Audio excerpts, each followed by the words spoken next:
So I'm going to start the Interventional Cardiology Board Review program till Dr. Sharma comes and he'll take over later. Okay, did they make the announcement outside? So if anybody is outside, should come in.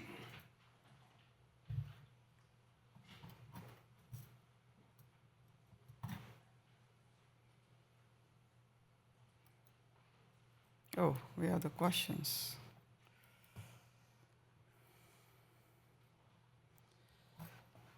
I don't know why. See the arrow.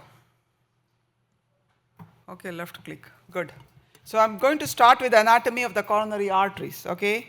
So as we all know, coronary arteries usually left and right. But I think why we have to know the history of more about coronary arteries is you have to have anatomy, understand the lesion morphology, so that when you are doing intervention, you have a better idea. Especially when you're doing complex cases, if you have seen the cases that we do yesterday, bifurcation intervention, osteal disease, how to nail the disease and where you can place a stent. So this is how, that is why you have to have a good idea about anatomy. So just going through left main coronary artery, right? This is the most important artery. So usually arises, if you see here, this is where you see it. So it arises from the left sinus. So this is the aorta, and this will be the pulmonary artery. This is how the heart is. So you have a left sinus, you have a right sinus. So usually it's slightly higher and from the left side. Once it originates, this is the left main. So this is a very important artery. Why? Because then it branches to the artery in the front, which is left anterior descending, then branches to the artery in the back, which is the circumflex arteries. And that is how we are going to go to the branches of the left main. So it originates left aortic sinus just below the sinotubular ridge. And this also is very important if we are doing structural heart disease, understand the origin when you're placing the TAVR valve. And why the length? 0, because about 1 to 2% do not have left main. LAD and circumflex have different origin.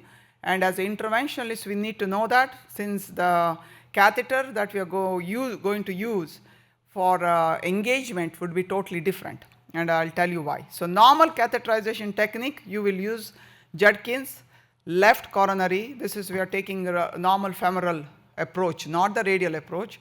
So left coronary artery, where you will we will engage into the left sinus.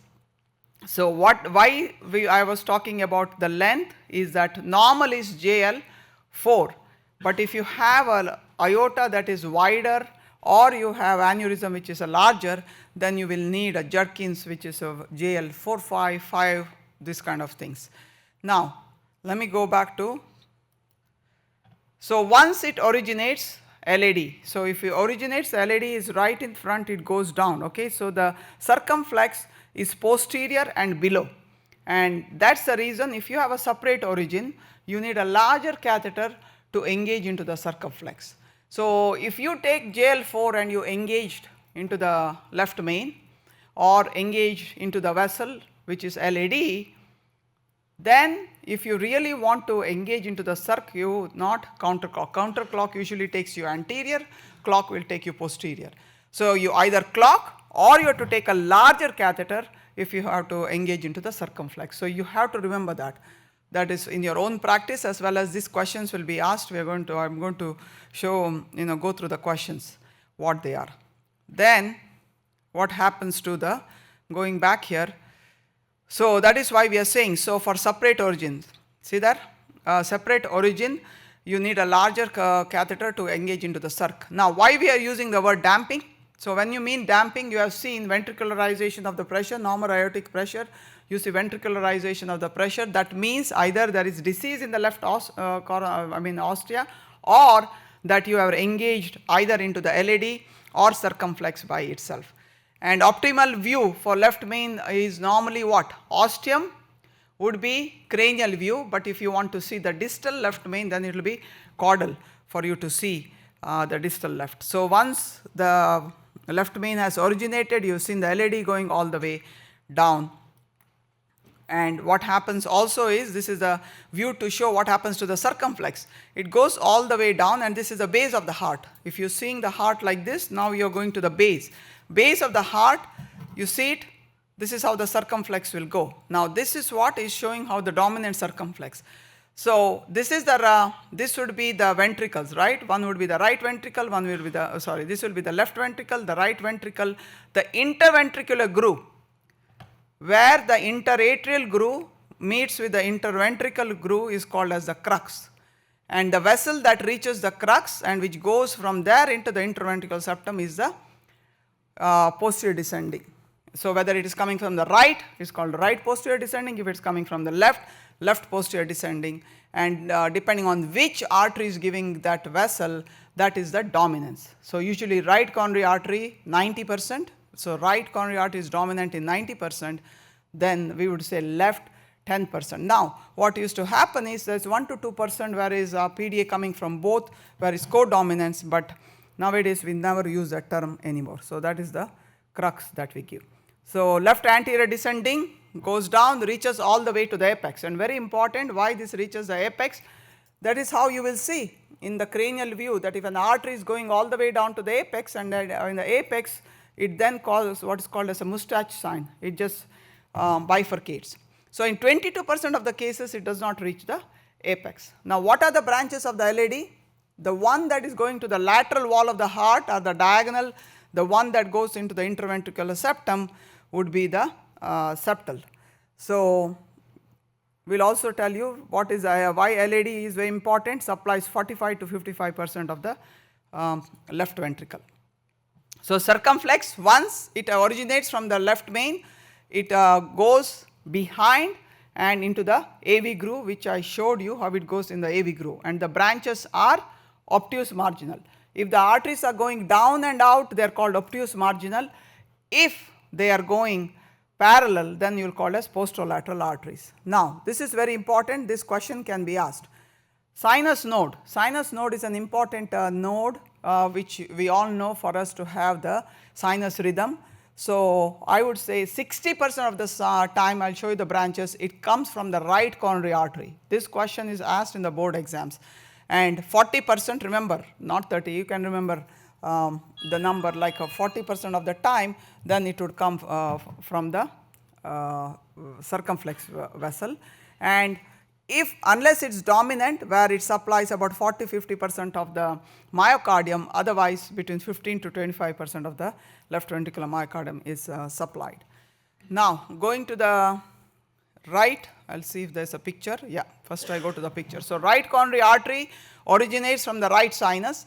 So as soon as it originates, then it goes in the groove there and then go all the way back down again to the crux where I shown you.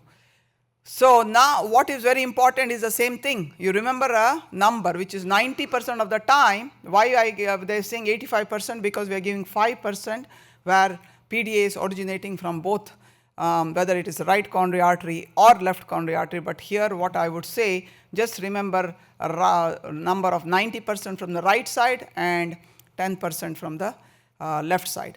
So it goes in the LAV groove to all the way down to the crux, and at the crux it gives you the PDA. And the same thing supplies about 35% of the right ventricle. What are the important branches of the right coronary artery? So the first branch that comes up is the conus. And why conus is important? Many times when you are engaging the right coronary artery, you may engage into the conus, okay? So just injecting into the conus, if you are not seeing the pressure damping, injecting into conus can give rise to VFib. That's one. Number two, conus can have a separate origin by itself. And what it can do many times, if there is an occluded left side, conus does give a collateral that goes all the way and meets with the septal of the LAD. And that is called the circle of Vuissens. That particular, they can show you an angiogram of circle of Vuissens where it is occluded from LAD, but you see that there's a collateral coming like that and then LAD is filling down. So this question can be asked. So that is the conus. The second is the sinoatrial branch. Sinoatrial branch is the same thing. Why it's important? Supplies the sinus node, And important why? Because if you see a patient with a RCA MI, that is why you will see lot of arrhythmias associated with that. The other branch would be the atrial branch. The atrial branch, which takes arborizes the atrium and then could meet with the AV nodal branch from below here, which is then called the Kugel's artery. Now, then branch comes the RV branch. So, why RV branch is important? The artery originating from the ostium up to the RV branch is proximal RCA. So, when you see a patient in the ER who has inferior ST elevation, usually, to understand what is happening with this patient, to see whether there is an RV involvement or no, you would ask for the right sided lead. So, if you see the right sided lead and then you see ST elevation is there, then you know it is a proximal RCA occlusion. Why proximal RCA occlusion is important? If your RV branch is occluded, there will be RV dysfunction. Treatment is totally different if there is RV dysfunction. Okay? You have to give fluids so that your RV is a thin walled vessel, it is like a bag and does not behave like LV, which is thick muscle, where you have just LV dysfunction from LAD occlusion. You do not give fluids. Here you have to give fluids and you do not give nitroglycerin. So, these things you need to differentiate. For that you have to do, nowadays you know how it is, it is a door to balloon time, 90 minutes, nobody pays attention. The ambulance crew is sending you a 1 lead EKG, nobody is doing a 12 lead EKG with the anterior, which is very important to differentiate. So, at least you have to know that if that means that if there is RV branch occlusion based on your EKG, that you are prepared when the patient comes to the lab to have some kind of a hemodynamic support, knowing that the person will have hypotension despite you opening the vessel. Then the branch would be, that is an acute marginal branch here, and then the PDA. After that becomes the AV continuation. This is what are the optimal views? Why do you need to know the optimal views? So, when you are doing coronary angiography, you got to know optimal views, how to position the camera so that you are taking appropriate pictures with that. Okay? If you do not know this, you will be just what we call with a seesaw. I always tell them it is like you have gone to Disneyland, where you are just getting in these machines and going all over the place, having a vertigo effect. So, caudal, see that? Apicaudal. Whenever it is caudal, circumflex. Okay? It is when it is cranial, it is LAD. For the right coronary artery is LAO or LAO cranial, just so if you can remember this. So, when it is caudal, I mentioned to you left main, but which part of the left main would you see if it is caudal? Is distal left main, not ostial. Okay? You will never see ostial left main because you will see the aortic sinus, more important. So, in the caudal you can see the prox LAD and some parts of distal LAD. So, in the cranial definitely you will see the LAD diagonal branches. Okay? This is very important. Also, if you are doing LAD diagonal bifurcation intervention, that is why this particular view is very important. Then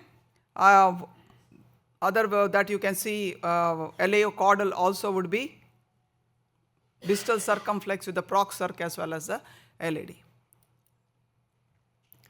Now, what is AP or RAO cranial important for? Mid to distal LAD, diagonal septal, distal OMs. I would say distal OM or LPL branches, and then RCA bifurcation. If you have to see an RCA bifurcation, you have to be in the cranial view. Then why are we talking RAO caudal or straight RAO? In straight RAO, you are definitely going to see the proximal LAD, and this is important. If you have to nail the ostial LAD lesion, you have to place ostial LAD stent, apical LAD stent, and all the proximal OMs. This is the important view.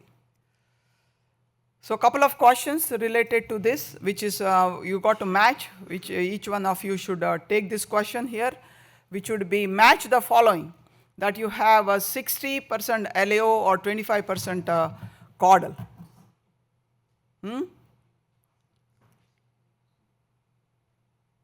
LAO caudal. See? RAO cranial.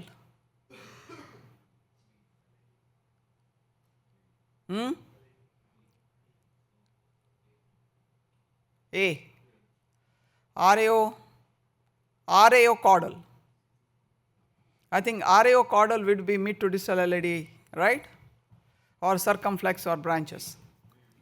D. Then LAO cranial. B. Distal RCA bifurcation. Yeah, one was C, which we said good. 2 was what? A. 3 was D, right? Which we picked good. And 4 was B. So in order to obtain a spider view, what is a spider view? Good. Better visualize left main, proximal LAD, descending and left circumflex. The should direct the position image. What is the spider? Essentially, they are asking what is the spider view. Also, you need to know is when you are going for these exams, you get half-page question, okay? But you need to know how to read it fast so you understand the key points what they are asking you, okay? So they may give you some patient describe at the end. They are asking you a simple question: what is the view you want to use to see something? So that should be the goal also, so that you are not wasting time reading some redundant material there. So what they are trying to ask you, what is the position? What is a spider position? Huh? D. I don't know, 50 degree, okay, between 30 to 40, okay, that probably will be okay there, yeah, okay. So as long as you know that is the spider, because it looks like the spider. All of the following regarding angiographic angiography of the left system and the left main is absent. This is what I just mentioned. Now, you need to know this as well, as, which is very important for your own practice, as well as this question definitely comes in the one use, either the use of catheter, they'll ask what are the catheter you need to pick, or what are the movements you need to do to engage it. So if you can tell me, all the following regarding the angiography of the left system with the left main is absent are true. Remember that, true. Now there is something new about that they do not ask negative questions, but I'm not sure that that is true, so you just have to be careful. Everything except those kind of questions are not supposed to be asked. LAD has more anterior origin than circumflex. Yes? True. When LAD has anterior takeoff, it can be engaged with the left Judkins catheter. So what is it? Counterclock or clock? B is true. Clock takes you where? Posterior. Okay, counterclock, anterior. Remember that. So catheter with a larger curve, what happens? Catheter with a shorter curve. So which is C. So everybody clear? Why you need to know this? That when you are doing angiography, you got to then tell your tech which is that catheter you need to use. If nothing is happening, you need to do a non-selective picture. You know how the coronary artery origin is, so you can ask for the right catheter. It's not the question of, yes, I have done angiography. Have you done it at the right time, rather than using a lot of dye and multiple catheter exchanges, okay? 62-year-old woman requires coronary intervention to correct severe aortic stenosis in a anomalous circumflex. So anomalous vessels, right, and the circumflex vessel or any other artery, what do you know about? Which is the most common anomaly of the coronary artery? Circumflex origin. But there is two things. One is anatomical variant versus anomaly. Two different things you need to remember. So for anatomical variant, the commonest anatomical variant that you see is absent left main. Just remember that, okay? So absent left main with the LAD or circumflex, coming separate is not an anomaly. Remember that. So the commonest one is circumflex coming from the right side. That's the commonest. So once it comes off from the right side, what is the usual course? It has to go posterior. Remember, circumflex is a posterior vessel, so it will go retro posterior, okay, and reach the back of the heart. So that is how it happens, and there is an important angiogram they show which comes it comes even in cardiology, okay, not interventional cardiology. They show the picture, they show an LV gram, RAO LV gram, and that's called as a nipple sign. You heard about that. That is a circumflex which is coming out, and that angiogram comes every cardiology boards most of the time. So you got to remember that. When you see it, you don't have to, you know these questions, then you answer right, bag it, and then move on. So the circumflex arises from the right aortic sinus and courses posterior to the aorta. Which of the guiding catheter? Just imagine which guiding catheter. So you have right coronary artery, you will engage with JR, right? So usually it comes a little anterior to that. So sometimes it comes from the right coronary artery itself, so the JR can engage it. If not, the catheter of choice would be off here. Which one you think? Not this one, right? Not, probably could be multipurpose. So either multipurpose or AR. Which AR would you pick? AR1. Okay, so if they give, now if they give you only AR, you pick the AR. If they give both, then it will be difficult, but usually it's multipurpose or AR, okay. It's AR1, but could be AR. Good. Which of the following statement about PC of the LAD are true? LAD normally arises in the anterior and the superior position, right? Agree? Judkin 4 is a guide catheter of choice in majority of the cases. If the ostium of the left main is high and aortic root is small, JL5 may be preferred. Is that true? Once in JL4-5 preferred? No. Once in the left main, what makes you? Gentle clockwise, frequently directs its anterior. So which are true of the two?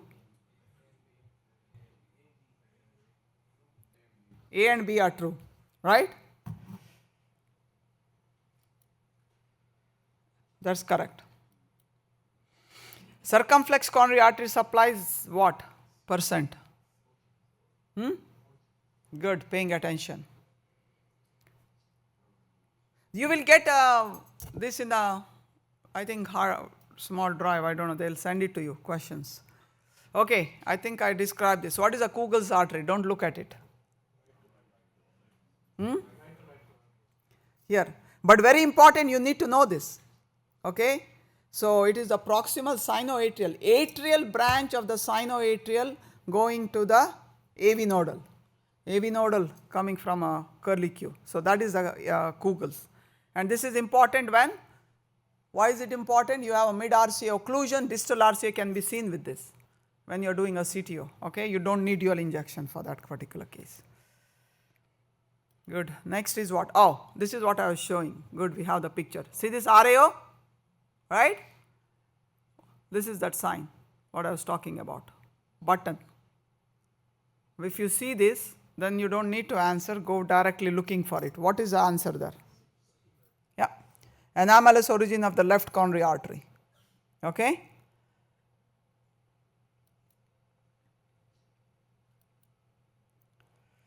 Just to discuss some physiology, which is coronary circulation. If you see that, right?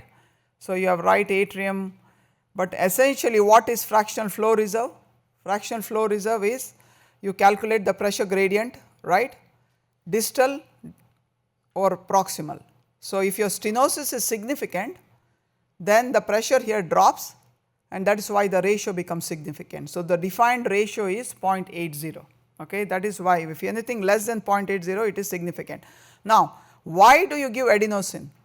Why do you give adenosine? Is because you will dilate the vessels. So when you dilate the vessel, this gets exaggerated, the stenosis gets exaggerated. That is what the concept is. That is this is what the epicardial, the FFR concept is, and they may ask some question about CFR because it's mostly discussing about the microvasculature, which is further down in the myocardium. Though we don't do it clinically, but questions could be asked. So this is exactly what it is. Distal mean coronary artery pressure, right? And PA is the mean aortic pressure. So that is why you are getting it. If any factor, that is PV, is greater than 10 to 15 millimeters of mercury. FFR is what? Would be what? Approximately. Distal divided by proximal pressure. Okay? That ratio significant is if it's anything 0.80. So remember that number. That there will be a lot of questions related to that. So ratio of the distal coronary flow and aortic pressure in the presence of stenosis measured during maximal hyperemia, correct? Is a lesion specific index of stenosis severity measured using pressure wire. Yeah? Reflects myocardial perfusion both antegrade and collateral rather than mere transstenotic pressure. Is that true or false? Is independent of the driving pressure, right? This is important. Why? They'll ask you some questions, I'll tell you what. Normal value is what? 1. Because if there's no stenosis, distal and proximal pressure has to be and less than 0.80 is abnormal. So what is CFR? CFR is the myocardial pressure, right? So ratio of hyperemic blood flow to the resting blood flow, but more important is you have to know the normal. They may ask you some questions relating CFR. Anything above 2.5 is normal, and it is dependent, and the reason is sometimes they will ask you question. If I have, I don't know whether I'm going to show it, that they may have present a case of a patient who had hypertension or some kind of hypertrophy, and then say, what is the microvascular status, LVH or chronic acute. So that's why you can say CFR is dependent on the systolic blood pressure as well as the heart rate. Just remember these 2 points, okay? So we went through this. So right now what we are saying is anything less than 0.8. So less than 0.75 was in which trial? Which I think will, deferred trial. That they do, somehow they like to ask a lot of questions on deferred trial. Though nobody uses 0.75 anymore, okay? And CFR is same, anything greater than 0.25 is excellent, okay? So more than 2.0 means what? Leave it after PTCA, okay? If after PTCA, if that's okay. 60-year-old male, 6 weeks of transmural see, this is what they're trying to say. What are they trying to ask here based on this? Patient just had a infarction. So what has happened to that part of the muscle? So has a 85% residual stenosis in the proximal part of the dominant RCA. What is FFR? 0.88. Normal, abnormal. And CFR is low. Why? Yeah, microvascular problem. So you would not go taking care of that lesion, okay? So microvascular problem happened is because of something else. So do not go with that. You just go with the FFR value there. So CFR is falsely positive. And then 64-year-old woman presented with stable angina. Coronary angiography showed 50% ostial RCA lesion and minimal CAD elsewhere. What is the next test?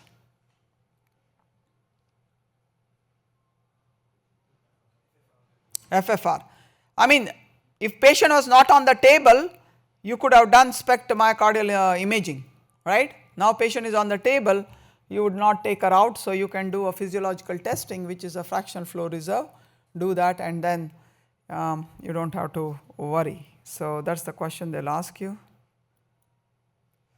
Which of the following FFR value is least likely to correlate with an ischemia producing lesion?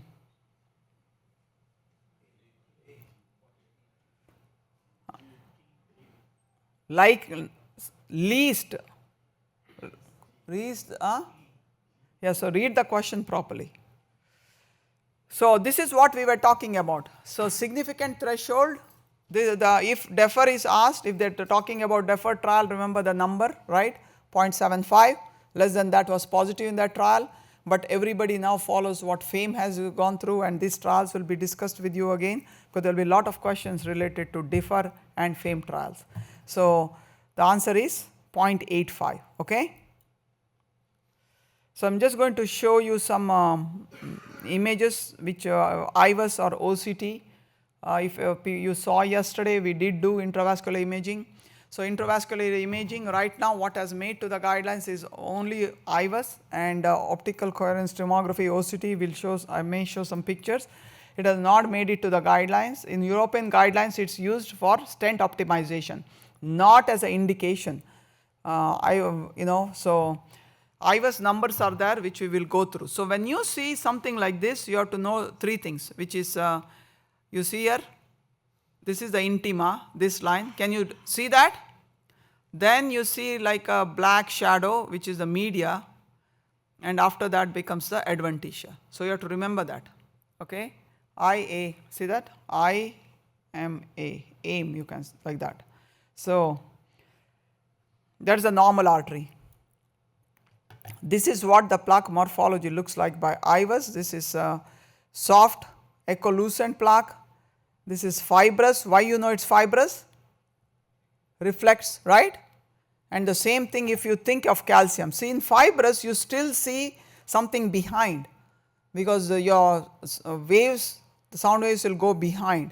But when you have a lot of calcium, there is a deflection and you do not see anything going behind. So that is why what happens, what you see here, right?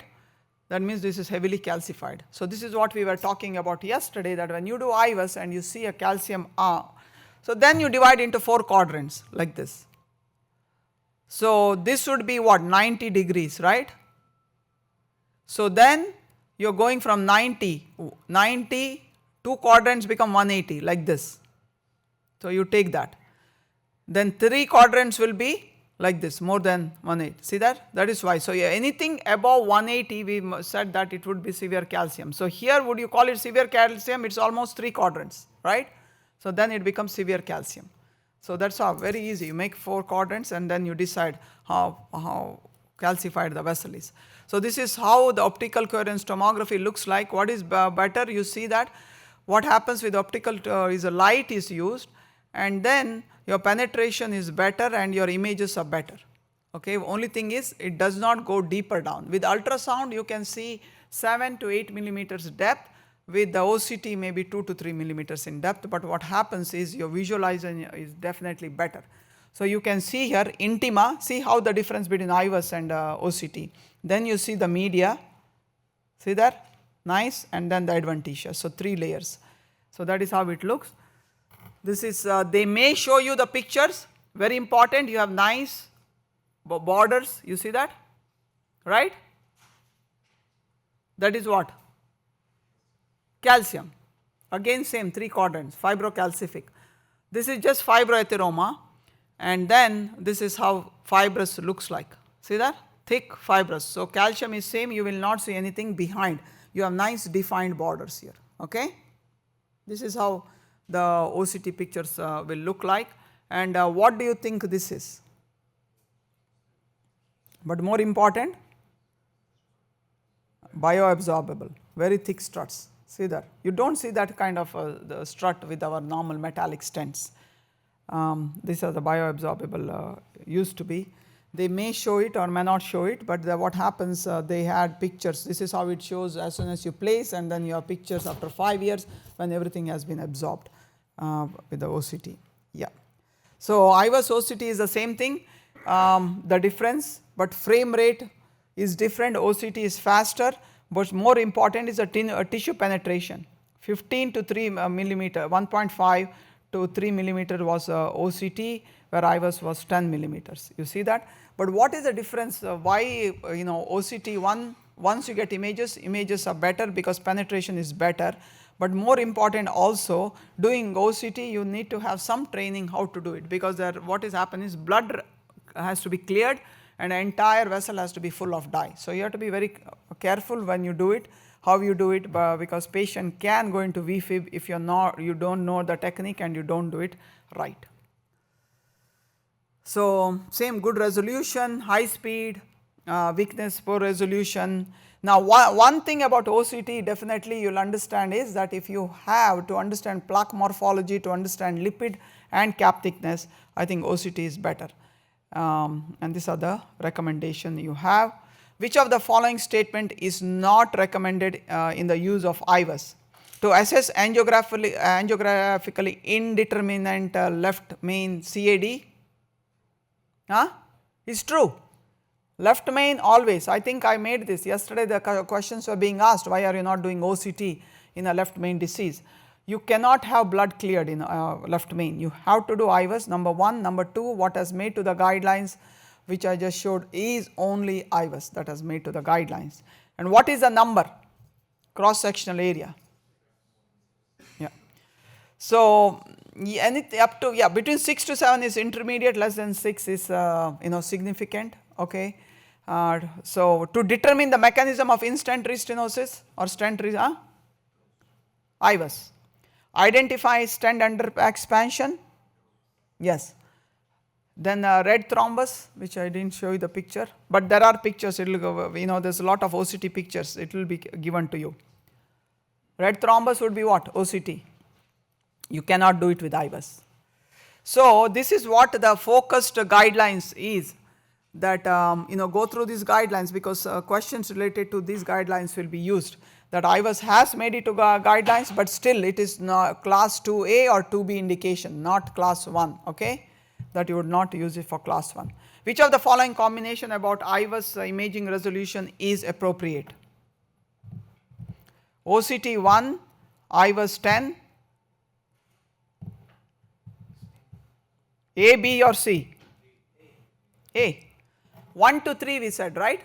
OCT, and IVUS was about 10. Oh, B, same. Microns, yeah, 1 millimeter. So match plaque morphology of the following OCT with IVUS images.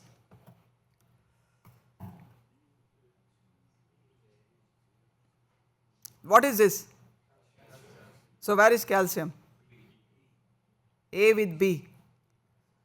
What is this? This is lipid, you see that? Right? A with B. And C with C? Yeah. IVUS OCT. So if you see fibrocalcific B, right? BB. This was AA and we got CC, okay? I think it's important you guys go over through this picture, because you don't know whether it's IVUS or OCT, anything is given, you have to understand how you will differentiate this plaque. Which of the following parameter is not measured to report the extent of coronary atherosclerosis using IVUS?